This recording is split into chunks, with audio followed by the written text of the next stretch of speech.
Welcome back to What It's Really Like to Be an Entrepreneur. I'm Vincent Lanci. What's up, guys? I'm Ricky Carruth. Whether you're already an entrepreneur, are looking to start your journey tomorrow, or are just someone who needs a little extra motivation to get through the day, this is the perfect podcast for you. Each week, I interview a different entrepreneur from across the globe. I will continue to offer episodes in all industries to provide you with many different perspectives.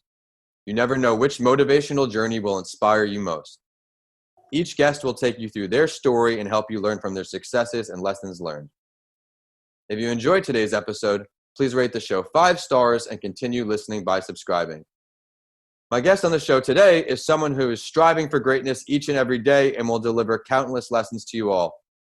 In real estate since 2002, today's guest has seen the highest highs and the lowest lows of the market. Surviving the ups and downs, he's learned the harsh lessons of the business.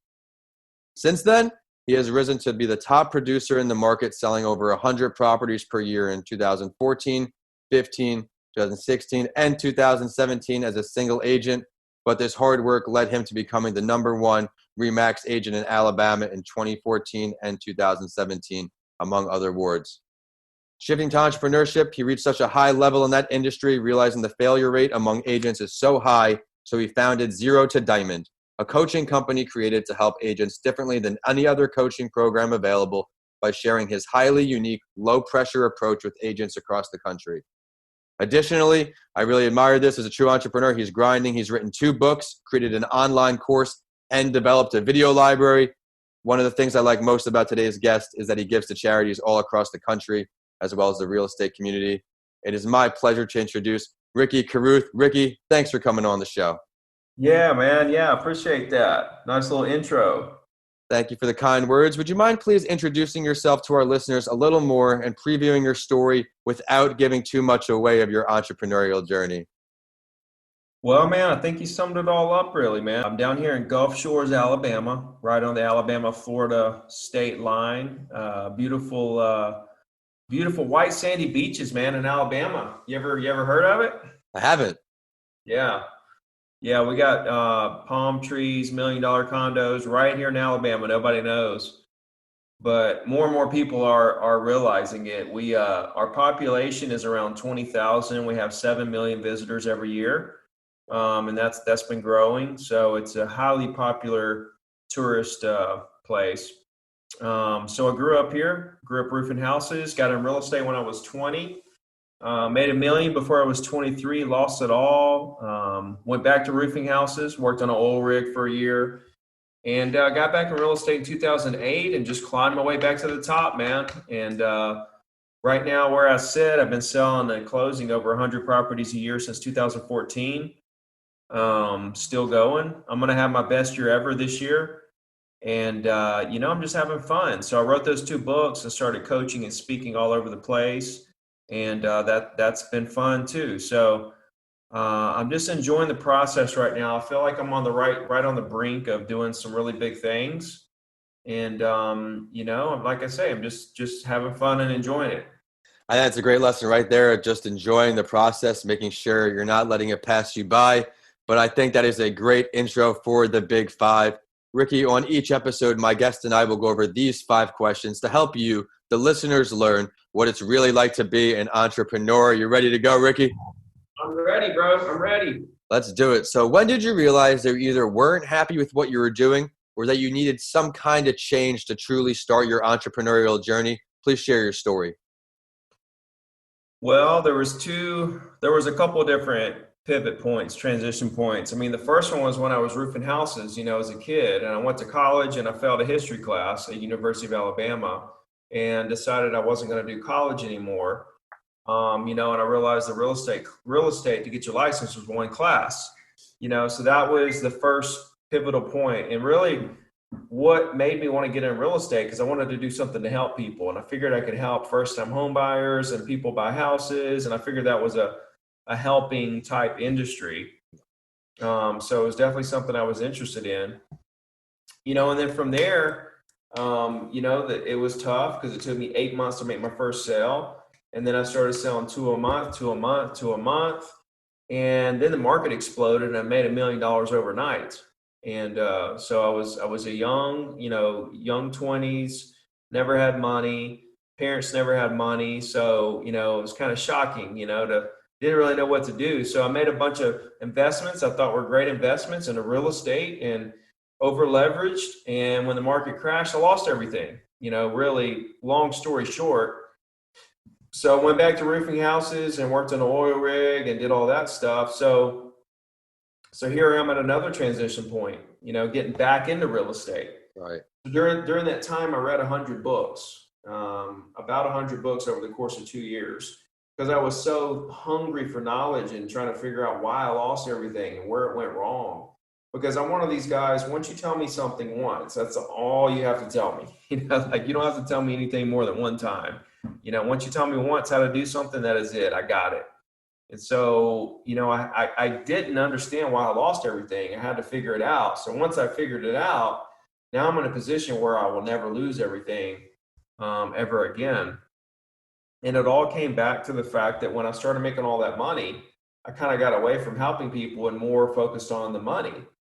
And when I got away from helping people and focusing on people and more about the money and transactions and deals, I was just clouded and kind of blinded to the bigger picture, which was this isn't going to last. And when this does crash, you're going to need a foundation of relationships to fall back on to keep your business going through the slow times. And so it took me having to go through all that to realize it, and then I got back in real estate and started building my business on people. And then I started having different conversations. It started to be meaningful. You could feel that they cared about me. I cared about them. And we were building a lifelong relationship with each other.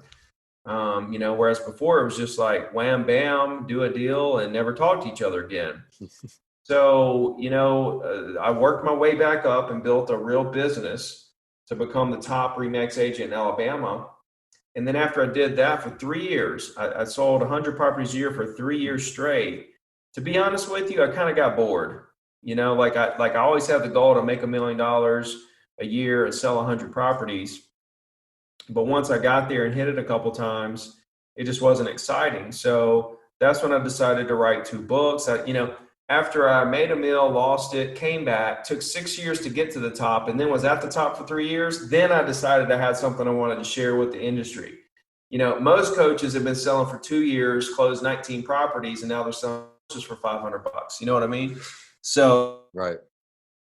You're taking advice from. I've actually been through it. It came from nothing, made it, lost it, came back from nothing, hit the top, stayed there for a while. So obviously I learned what not to do and also how to keep it, So I like what I have is different. My approach to the business is to value, the relationship, that person, your prospect, regardless if they want to buy or sell today or not. Use that to grow your database. And, was the next pivotal point. I was bored with what I was doing and decided I was going to take on this entirely new business. So and it's a roller coaster because my real estate business, I never used social media. Okay. But my coaching and speaking business, all social media.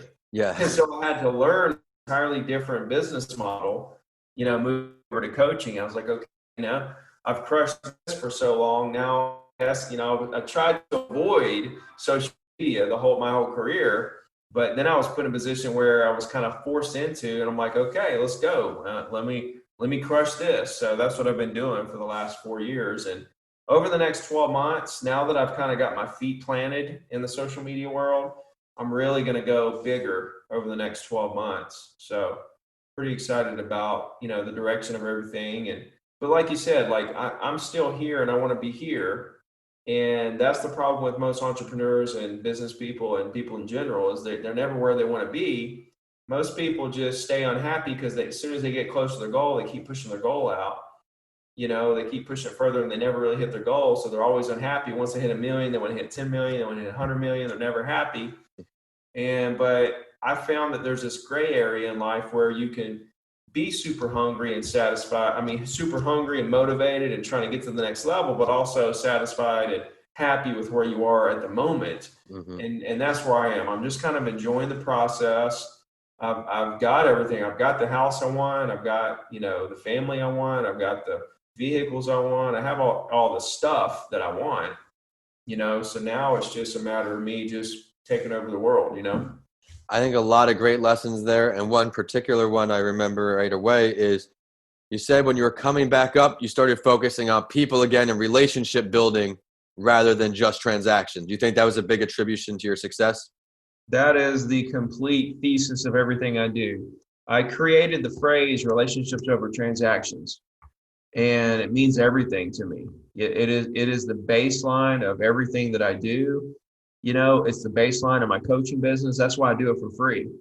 I coach for free. I give 100 times more value than paid coaches for nothing. And the reason is because I value that relationship with each and every agent over the money that I would have made. Therein lies more money through different avenues. Yep. Like my free coaching business is $1 million a year business right now, and it's still growing, through coaching agents for free.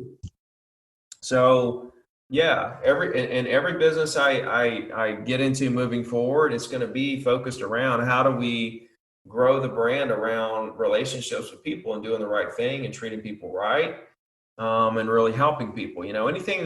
Any business that involves helping people and being impactful and really kind of changing the world in some kind of positive way, that's the kind of stuff that I'm into. Well, that's a great lesson to give to everybody listening on. But since you've been on this entrepreneurial path for a while now, running a few businesses, what would you say one or two of the most difficult parts of being an entrepreneur are for you here, Ricky? I think the biggest thing is kind of what I alluded to was the whole reason why I got into the coaching space. It's because I was bored. And I think that that's a big downfall to the whole process of becoming successful. The process of becoming successful is extremely boring. It's the same routines. It's the same actions over and over and over again. Like, for example, I wake up at 4:30 every day and I answer my Instagram DMs for a couple of hours every day, 7 days a week. And if I that's even Sundays. If I don't do it on Sundays because it's Sunday, and then Monday it's 4 hours worth of DMs. Right. It piles up on top of each other. So that is not it's great to hear the stuff that's said. It's great to answer the questions and help the people, and I really do get a high off of that part of it. But at the same time, the actions of just answering DMs for 2 hours every day in and day out for months and months and months is a very boring activity. However, that is one of those activities that's going to put me straight on top at the end of the day. 5 years later, that action is going to be one of those things that puts me so far ahead of everyone else out there. One of my agents, she's like, I'm just so bored when I'm making my calls. She calls for about 2 hours a day, and she's like, I'm bored. I'm bored making my calls. And she's like, what would you do? What would you say to me, if I tell you I'm really bored making my calls? And I'm like, that is basically the definition of success, is to do these boring things, over and over and over again. It's like lifting weights. You go in, okay, we're going to do bench press again. We're going to do squats again. There's only you can try to do variations of exercises, and you can do all this and that, but at the end of the day, you're squeezing the muscles and you're doing the same stuff. But if you want to become a bodybuilder, you have to do those things over and over every day. And people can't handle the monotonousness of the same stuff every day, like it's Groundhog Day. That the agent that was making the calls, she was like, I'm calling the same type of people. I'm having the same conversations. I'm getting the same results, and they're positive results. She's doing well, really well, but it's just kind of mundane, just over and over and over again. So I think that's one of the toughest things that people can't, because when you're doing these boring, unattractive activities that aren't that fun or great or exciting, you get into this mindset like, is this really working? Because you're not seeing like massive results right now, and you've been doing it for 4 months every day, and you're not seeing massive results. You're like, man, is this really working? And then it starts to wear on you. It starts to eat at you. You're like, is this what I should be doing and stuff? So I think that's the toughest part of success, is that success is so simple that people don't even realize that they're doing what they need to do to succeed. And so they quit doing it thinking that it's not success, when in reality, those small little things that they were doing day in and day out are the exact actions and activities that gets people to these really huge places of success. You couldn't be more right. Every day, my first part of my day, my mornings is regimented. I have what I'm going to do. And man, that is an extremely, extremely great point, because yeah, it gets boring, but doing the little things that no one else does, because they are just that, will set you apart, and you're certainly on your way. But what would be another difficult part for you here, Ricky? I mean, when you're first starting out, kind of more of the same stuff I just talked about, just knowing if you're really making the right moves on a day-to-day basis, feeling like Like every that. second counts. So are you doing the right activities, and you second guess yourself? Just self-doubt, even if you're a beast, because like I was telling my dad, because now that I'm making so much money in the coaching business, I'm making the same amount coaching as I am selling. And I was telling my dad, because maybe 2 years ago, I told him, I was like, because it was wearing on me so much, because there were 2 years where I put 100,000 out of my pocket into the coaching business. I lost 100,000 for 2 years in a row, because I'm doing it for free and I'm putting a lot into it. Plus the time spent making the videos and making the podcasts and making all the stuff, right? And so, like, I'm sitting here losing 100,000 a year on this business over here, spending most of my time on it, when I have this other business that makes me $1 million a year that I'm neglecting, and I'm like, okay, am I really making a huge mistake here? Is the long-term effect going to be that this coaching thing doesn't work out like I think, and I also lose momentum in my real estate business, and now I'm double screwed? And so I think even though, even the beasts of the world like myself still have self doubt, in those situations. But it's like when I was in high school, I wanted to quit playing football when I was maybe a sophomore or something, and I stuck it out. My parents wouldn't let me quit. I stuck it out, and I ended up being all county and had a scholarship.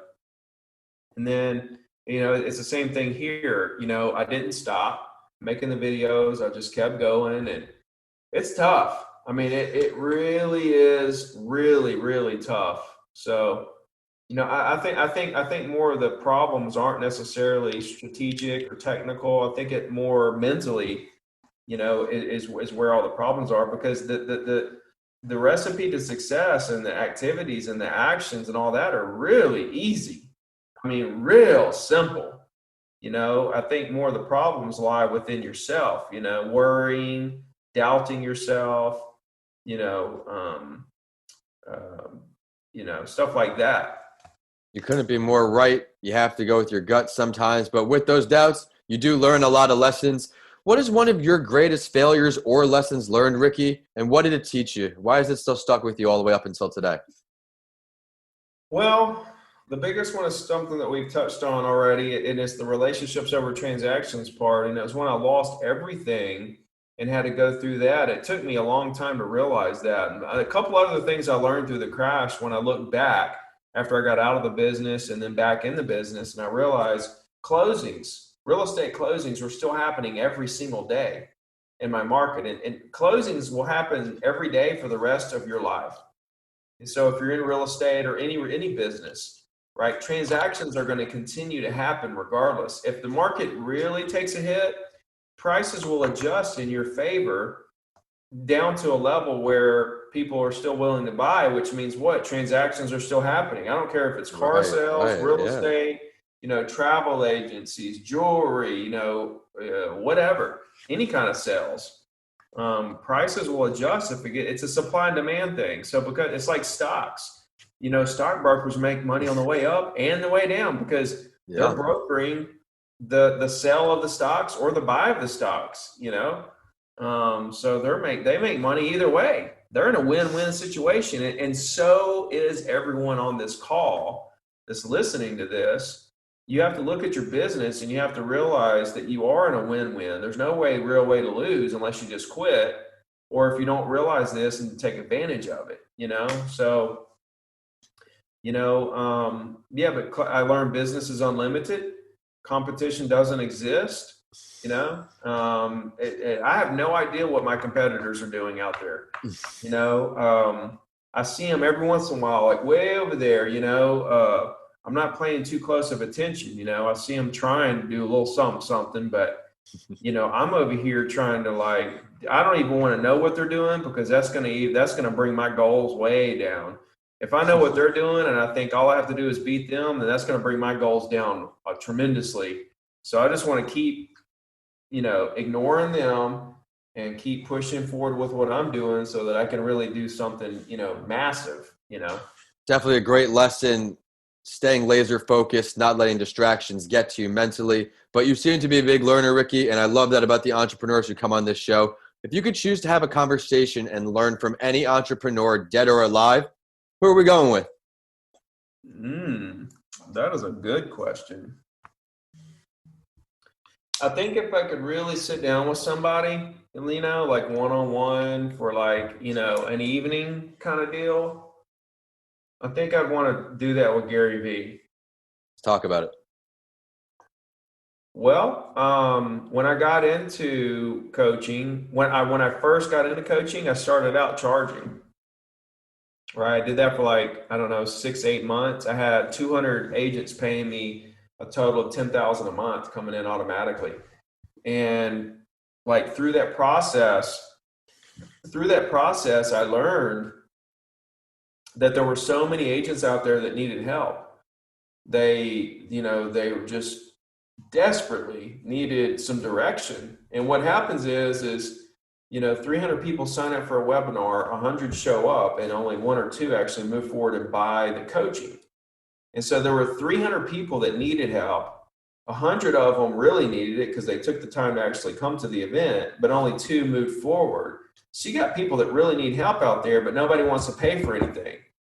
And so through Gary's content, I realized that actually just opening up the floodgates and just giving it to everybody for free would in turn build this huge personal brand, which would then in turn, put you in a position where you can pretty much name your price on whatever, your speaking engagements, your book deals, your sponsorship deals, and stuff of that nature. I actually went to 4Ds and sat down with him for a second. Everybody got to ask him a question and hang out there for a day. He had his whole team run through a bunch of different stuff. It was an all-day class basically at VaynerMedia. And the only reason I went there is because I wanted to tell him to his face, face to face, that he was a big reason why I am on the path to becoming the most well-known real estate agent in the world, and the highest demanded real estate speaker in the world. So that was really cool. But it wasn't really a one-on-one type deal where I could spend, hours and hours picking his brain, talking to him, collaborating and stuff like that. So if I had to choose somebody right now this second, it would be him. You can't argue that choice. It's time to look in the future here, Ricky. We know you're up to a lot, but we're going to look 1 year and 5 years out. Where do you see yourself and all of your entrepreneurial endeavors 1 year from today? 1 year from today, man, I'm going to put a ton of money back into my personal brand over the next 12 months. And I literally am looking to become the most well-known real estate agent in the world. So that's kind of where I'm heading, man, doing some really big things, speaking at all the big events and doing all the big stuff, I'm only going big from here on out. Yeah, well, your brand is certainly growing a lot. But 5 years out, Ricky, is there anything you could share with us that's going to get everybody listening on excited? Everything that I'm doing right now is gearing up for whatever 5 years from now is going to be. And I don't know what that is. A lot of the problem out there is that we don't know what each of our full potentials are. We're kind of floundering. We have these goals that we want to hit, but we don't know if we can actually hit them, or we don't know if we can go way past the goals. We don't know exactly what our full potential is. And so your full potential is once you realize how much you can mentally handle at one time, and then you stay right there at that threshold, along with trying new things and tweaking and adapting and learning and so on and so forth. But you maintain that level of output, of production, of effort, right? That's going to yield whatever. You don't know what the highest results are going to be because you haven't done it yet. You don't know what your full potential is. But until you put in maximum amount of effort over the long haul and see what those results are, you don't know what those results are going to be. And so for me, for 5 years out, it's like I'm pushing harder right now than I've ever pushed. I've never woke up at 4:30 and like pounded out 2 hours of messages for people all over the world. I've never done that in my life except for starting about, a year ago. And a year ago was more like 30 minutes. It's grown to 2 hours. And so like as time moves on, I'm not going to be able to answer all those DMs at some point. And so people need to really take advantage right now and use me as a resource, right? But 5 years from now, I can't really say because I don't know what my full potential is. I didn't know I was going to be here right now. You know what I mean? Yeah. So my goal for 5 years is to put the maximum amount of effort, like sacrificing my body. You know what I'm saying? Like sacrificing my body and stuff for the next 5 years, just putting it all on the line, and going as hard as I can. And then just seeing what happens, because I know whatever is going to happen is going to be the best, most possible result available for me. And that's what a lot of people need to understand too. You got to be the best you can be. A lot of people are trying to be other people. It's like, don't even pay attention. Like I said, I'm not even looking at the competition. I'm just like, what's the maximum I can do today, to make myself 1% better, to get to a better place, in 5 years. Ricky, this is certainly one of the more inspirational episodes. I thank you for all the advice you're giving. I think it's a perfect time for the spotlight story here, Ricky. On each episode, I share a quick entrepreneurial journey to inspire our listeners, and I would love your take on it. Since we have an entrepreneur who developed through real estate for today's episode, I will now introduce another entrepreneur who has found much success in the market, in Grant Cardone. This is a name that everyone has come across one way or another, especially with his large presence on social media now. Grant Cardone is well known for making millions in the real estate market and is also the CEO of Cardone Capital, international speaker, entrepreneur, author of the 10X Rule, and the creator of 21 best-selling business programs. Cardone owns and operates 7 privately held companies and an estimated $1.5 billion portfolio of multifamily properties. He was also named the #1 marketer to watch by Forbes magazine, and I caught an awesome article written where he gives advice to fellow entrepreneurs, and he left the audience with 3 great tips to stay hungry. 1, beat the sun up. 2, never be normal. 3, find your purpose. Ricky, what do you like best about Grant's story? Well, his book, The 10X Rule, was one of those 100 books I read back when I lost everything. And it was a huge inspiration to me. That book was big. It's actually one of my top 3. My favorite books are The Slight Edge was the #1. That's my all-time favorite book, The Slight Edge by Jeff Olson. And #2 is The 10X Rule. When I started following Grant during that time, huge inspiration, incredible inspiration. Over time, like it turned into something different. It turned into more of a sales. Everything was trying to get you to buy his courses and stuff. So his content and all of his advertisement went a different direction after a while. And I kind of lost interest, right? Mm-hmm. But then here lately, I've kind of came back, boomeranged back to his content, maybe in the past, 3 or 4 months, because there again, he's done amazing things. And he is still a very inspirational person, so I like Grant a lot. He would definitely be somebody I wouldn't mind having dinner with and picking his brain and talking to him as well. I don't agree 100% with a lot of his philosophies, but you can't ignore the effort. I talk about effort and putting in maximum effort to see what the results are at the end of the day. He's the epitome of putting in the maximum amount of effort. And who would have thought that he would be managing $2 billion worth of properties and, having 10X growth cons with John Travolta and Kevin Hart and all these other people, and really rubbing elbows with the some of the most popular people on the planet. So big ups to him. Absolutely, Ricky. Thank you for everything on the show, and thank you for all the value our listeners are going to see today. I personally enjoyed how you gave an honest testimonial right from the beginning, where you talk about your success, how you lost it all, and gave our listeners the idea of that can happen. Have your ducks in a line. Everything you said was so inspirational and tactical, but it is time for the last word. And I do this on my other podcast series, A Mental Health Break with Vincent A, Lanci too, because I really want my listeners to get to know the guests I bring on. Is there something you would like to share with everybody listening on we did not touch on yet today? Man, listen, just regardless of where you are in your career, there's always somebody higher. There's always somebody doing better. So you're never going to reach the top. I don't care how big and strong and powerful you are. There's always somebody bigger and stronger, always, every single time. And as we grow older, we're going to become stronger in some areas and weaker in others. And so you got to move with Mother Nature and with your body, and always take advantage of the best opportunities based on your current strengths and weaknesses at the time.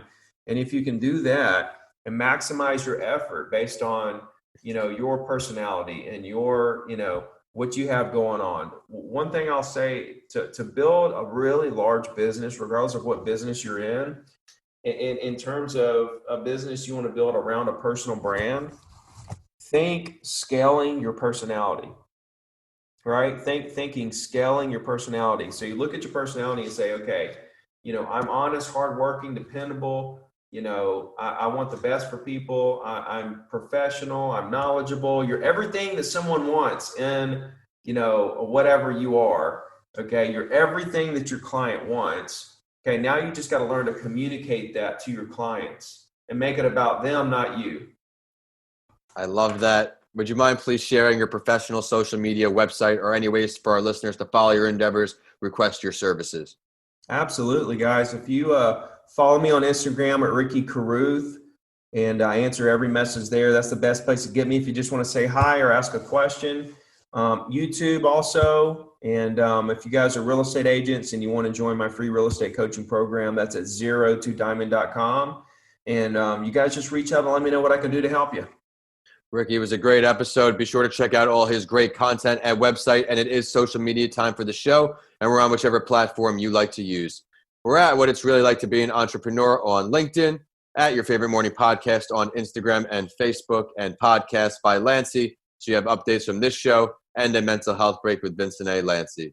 Of course, my handles are at Vincent A. Lanci on all social media and YouTube. And my website is vincentalanci.com. If you check out my books, DM me. I would love to hear from you. We have Left for Dead, A Story of Redemption, and How to Transform Your Mindset When the Norm is Changed, both on Amazon now. And as always, I will end the show with a quote that inspired me, and know it will for you too. This one is from Grant Cardone, the entrepreneur from today's Spotlight story. He said, "Average, by definition, assumes less than extraordinary, but you'll never reach true success by being less than extraordinary. Put your big ideas out there and work to make them reality, even if they are risky." Thanks for listening, and I'll see you all on the next episode of What It's Really Like to Be an Entrepreneur.